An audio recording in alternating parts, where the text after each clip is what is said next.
공룡의 멸종은 결국 노아의 홍수 시대와 연결되어서 우리가 생각해 볼 수 있는 것입니다. 그렇다면 이 공룡이라고 하는 존재가 성경 속에도 나올까요? 저희가 한번 그것을 찾아보기로 하겠습니다.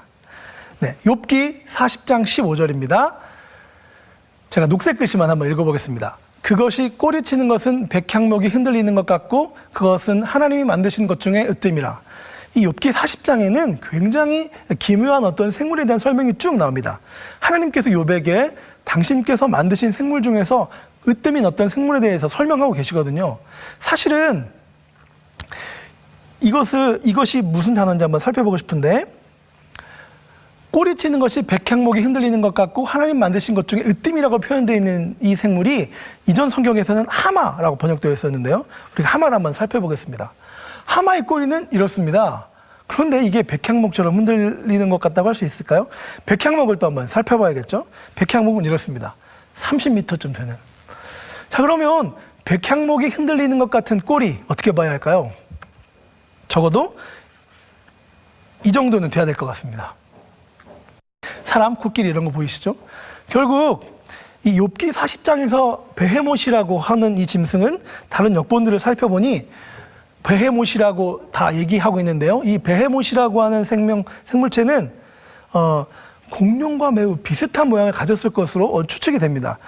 사실 이 공룡이란 말, 다이노소어라는 말은 최근에 만들어진 말이죠. 하지만 욥기는 수천 년 전에 쓰여진 성경입니다. 따라서 이 성경 안에 공룡이라는 단어가, 다이노소어라는 단어가 등장할 수는 없겠죠. 그래서 이 공룡이라는 단어 혹은 베헤못이라고 하는 단어를 살펴볼 때 베헤못을 어떻게 설명하고 있나를 살펴보면 될 것 같습니다.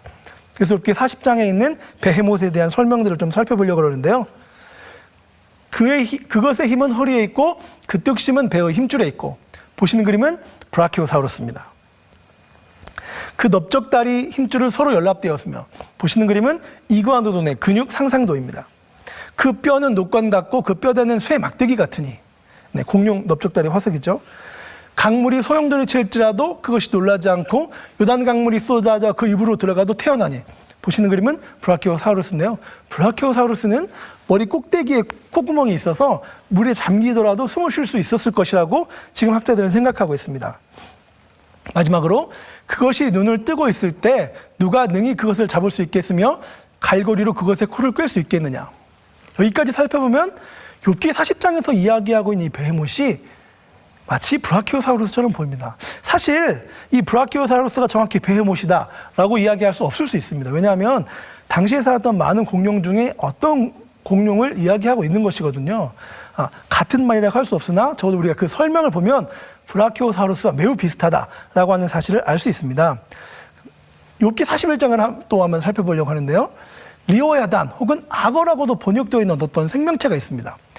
욥기 41장에 나오는 이 생명체는 사실 그 앞부분에서 다른 부분을 살펴보면 악어와 매우 비슷합니다. 그런데 다만 19절에서 21절에 나오는 그것의 입에서는 횃불이 나오고 불꽃이 튀어나오며 그것의 콧구멍에서는 연기가 나오니 그의 입은 불길을 뿜는구나. 불을 뿜는 악어를 혹시 보셨나요? 악어는 어떻게 생겼나요? 악어는 이렇게 생겼습니다. 그런데 콧구멍에서 연기가 나오니 이 구절이 읽는 순간 마음이 어려워지면서 성경은 거짓말일 거야 라는 마음이 불쑥 올라오기 시작합니다. 그래서 제가 또 다른 역본들을 한번 살펴봤습니다. 리워야단, 악어처럼 생긴 바다괴물 리워야단. 이 결국 욥기 41장에 나오는 리워야단이라는 생물이 콧구멍에서 연기가 나오고 불꽃이 입에서 나오며 뭐 이럴 수 있냐라고 하는 것들을 한번 생각해 보려고 그래요. 보시는 그림은 폭탄 딱정벌레, 폭탄 먼지벌레라고도 하는 롬바르디아 딱정벌레입니다. 재밌는 것은 이 딱정벌레는 몸 안에 가스를 따로따로 보관하고 있다가 섞어서 100도 넘는 가스를 분출할 수 있다는 거죠. 한번 보겠는데요. 이 폭탄 먼지벌레와 두꺼비를 쌈을 붙이면 어떻게 될까요? 두꺼비는 유명한 곤충의 사냥자인데요. 보시는 그림처럼 두꺼비가 폭탄 딱정벌레를 먹었다가 폭탄 딱정벌레가 쏜 가스 때문에 바로 뱉습니다. 제가 이 폭탄 딱정벌레를 잠깐 설명드리면요. 폭탄 먼지벌레는 하이드로퀴논이라고 하는 효소와 24%의 과산수소를 따로따로 보관하고 있다가 폭발당해서 섞어서 한꺼번에 확 분출하게 됩니다. 그러면서 열화상 카메라로 한번 찍어본 영상인데요. 107도 넘는 가스를 분출하게 되죠. 만약에 우리가 100도 넘는 가스를 배에 그냥 가지고 있다면 어떻게 될까요? 죽겠죠. 그런데 얘는 각각 분리해서 가지고 있다가 이것을 혼합해서 발사하는 능력을 가지고 있습니다. 사실 이 미국의 창조과학자들은 이렇게 어떤 가스나 물건이나 물체를 따로따로 가지고 있다가 관을 통해서 그것을 뿜어낼 수 있다면 성경 욥기에서 이야기하고 있는 리오야단 같은 존재가 나타날 수 있다라고 생각하고 있습니다. 그렇다고 이 리오야단이 어떤 공룡일까라고 생각하는 것은 사실 또 지금 우리가 살고 있는, 우리가 생각되어지고 있는 공룡들과 비교하는 것은 어려울 수도 있습니다. 하지만 적어도 성경에서 이야기하고 있는 것처럼 이렇게 불을 뿜을 수 있는 혹은 연기와 가스를 뿜을 수 있는 가능성은 분명히 있다라고 하는 것을 말씀드리고 싶습니다. 지금까지 우리가 공룡에 대해서 굉장히 이제 살펴보았습니다. 사람과 공룡이 같이 살았을까, 따로 살았을까, 이런 것도 생각해 봤고요. 또 성경 속에서 성경은 공룡을 뭐라고 얘기하고 있나, 어떤 부분을 이야기하고 있나, 이런 것들을 살펴봤어요. 그래서 제가 이제는 이 공룡을 통해서 우리가 뭘 배워야 할까, 뭘 느껴야 할까, 이런 걸 한번 생각해 보고 싶습니다. 처음 보셨던 그 그림입니다. 이제 답을 좀 생각나시나요? 네, 한 번 더 기회를 드리겠습니다. 위에 보이는 그림은요, 숫자입니다. 아래에 보이는 그림은 영어입니다. 네, 제가 답을 가르쳐 드리기로 했으니까 제가 좀 답을 가르쳐 드리겠습니다. 위에 보시는 그림은 1324입니다. 하나님이 세상을 이처럼 사랑하사. 잘 아시는 것처럼 아래에 보이는 그림은 페이스죠. 여러분, 우리는 한 번도 학교에서 지금까지 살아가면서 하얀 게 글씨라고 배워본 적이 없습니다. 하얀 게 글씨라고 배워본 적이 없다는 것은 하얀 것을 글씨로 볼 수 있는 능력을 갖고 있지 않다는 뜻입니다. 사실 이 문자는 그 모양이나 도형이 어떤 식으로 연결되어서 그 의미를 나타내는지를 파악해야 됩니다. 그런데 우리는 이 그림을 보자마자 색깔이 먼저 눈에 들어오죠. 그래서 우리가 익숙한 대로 저 까만 것에 어떤 의미가 있을까를 열심히 찾게 됩니다. 그러나 보시는 것처럼 이 까만 데에서는 어떤 의미를 발견할 수 없죠. 왜냐하면 우리는 한 번도 하얀색이 글씨라고 생각해 본 적이 없기 때문에 그렇습니다. 공룡도 마찬가지죠. 우리 아이들은 진화론적인 사고방식에서 아주 오랜 옛날 공룡이 살았고, 그래서 그 공룡은 지금은 없고, 그래서 이 공룡들을 보면 지구가 굉장히 오래됐다라고 하는 것들을 알 수 있다고 막 배워왔습니다. 그런데 지금 우리가 이 하얀 글씨를 볼 수 없는 것처럼 공룡을 통해서 하나님을 볼 수 없다는 안타까운 사실인 거죠. 우리가 어떤 생각을 하고 있느냐, 우리가 어떤 세계관을 가지고 있느냐, 우리가 이미 어떤 생각들에 갇혀 있느냐 때문에 우리가 성경 속에서 하나님께서 우리에게 주시고자 하는 정확한 메시지를 발견하지 못하는 경우가 너무나 많다는 사실입니다. 세상이 어떻게 시작되어 있는가라고 하는 것에는 이 딱 두 가지 대안밖에 없습니다. 세상이 아주 오래전에 우연히 오랜 시간에 걸쳐서 물질과 원소로부터 천천히 차곡차곡 만들어졌다. 우주는 146억 년에서 210억 년쯤 되었고 지구의 나이는 45억 년 되었다라고 하는 것이 이 진화론자들의 주장입니다. 그렇게 오랜 시간이 있으면 차츰차츰 무엇이든 우주가 만들어낼 수 있다라고 하는 것이죠. 두 번째, 이 기원, 시작에 대한 주장은 누군가가 지적인 이유, 어떤 원인과 목적을 가지고 만들었다. 그래서 세상은 설계된 것이고 우연히 될 수 없다라고 하는 사실입니다. 개중에 어떤 분들은 그래, 외계인이 만들지 않았냐라고 하는 분들도 계십니다. 그럼 그 외계인은 어디서 왔을까요? 그 외계인을 만든 외계인은 또 어디서 왔을까요? 이렇게 생각해 보면 자연스럽게 이 세상이 어떻게 시작되었느냐라고 하는 사실은 요 딱 두 가지 대안밖에 없습니다. 우연히 오랜 시간에 걸쳐서 차곡차곡 만들어졌든지, 아니면 누군가에 의해서 창조되었든지. 그런데 여러분께서 지난 시간들 동안 창조과학을 통해서 살펴본 것처럼 진화에 별로 증거가 없습니다. 오늘 공룡을 통해서도 살펴보았는데요.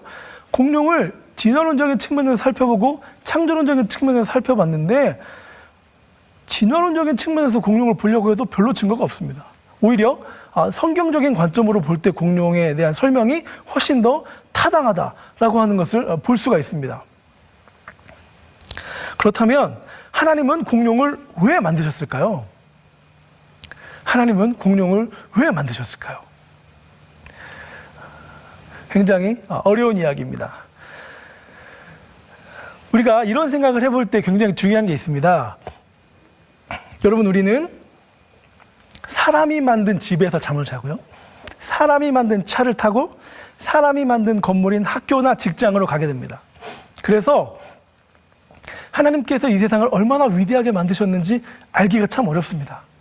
그래서 하나님께서 공룡을 왜 만드셨을까를 생각할 때 제가 공룡이라는 존재가 성경에 나오는 그 욥기를 다시 한번 살펴보고 싶은데요. 아래 그림의 욥기 42장 2절에서 6절까지를 제가 한번 읽어보고 싶은데, 그중에 굵은 글씨로 된 걸 제가 한번 읽어보겠습니다. 이제는 눈으로 주를 배움나이다. 사실 이 욥기는 욥이 고난을 당하면서 하나님께서 스스로 하신 일에 대해서 욥에게 막 설명해 주시는 장면들이 나옵니다. 그래서 하나님께서 내가 세상에 기초를 놓을 때 네가 어디 있었느냐라고 하는 굉장히 심오한 질문을 던지지만 욥이 다 이해하지 못합니다. 그러다가 욥기 40장에서 베헤못이라고 하는 생물에 대해서 설명을 해주고, 욥기 42장에서 리호야단이라고 하는 생물에 대해서 설명을 해주고 나니까 욥기 42장에서 욥이 이런 고백을 하는 겁니다. 이제는 눈으로 주를 배움나이다. 그래서 제가 한번 생각해 봤습니다. 30톤짜리 브라키오사우루스가 만약에 내 눈앞에서 쓱 지나간다면 어떤 느낌이 들까?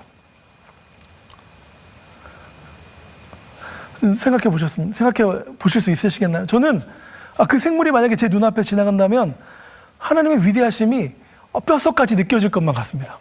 하나님께서 저렇게 대단한 것도 만드셨는데 온 우주를 창조하셨다는 것이 너무나 선명하게 느껴질 것만 같습니다. 그래서 욥은 저렇게 고백하고 있는 거죠. 공룡을 보니까 그것도 하나님이 만드셨다면, 와, 이 하나님이 살아계시다는 것을 내가 눈으로 볼 만큼 느낄 수 있겠구나 라고 하는 사실입니다. 우리는 그래서 공룡도 이렇게 하나님께서 만드신 창조의 목적이 있다면, 우리 각자가 하나님께서 우리에게만 맡기신 분명하고도 아름다운 창조의 목적이 있다는 걸 깨달아야 한다고 생각합니다. 저희가 창조과학을 공부하는 것은 단순히 과학적인 사실 하나하나를 깨닫는 데 그 목적이 있는 것이 아닙니다.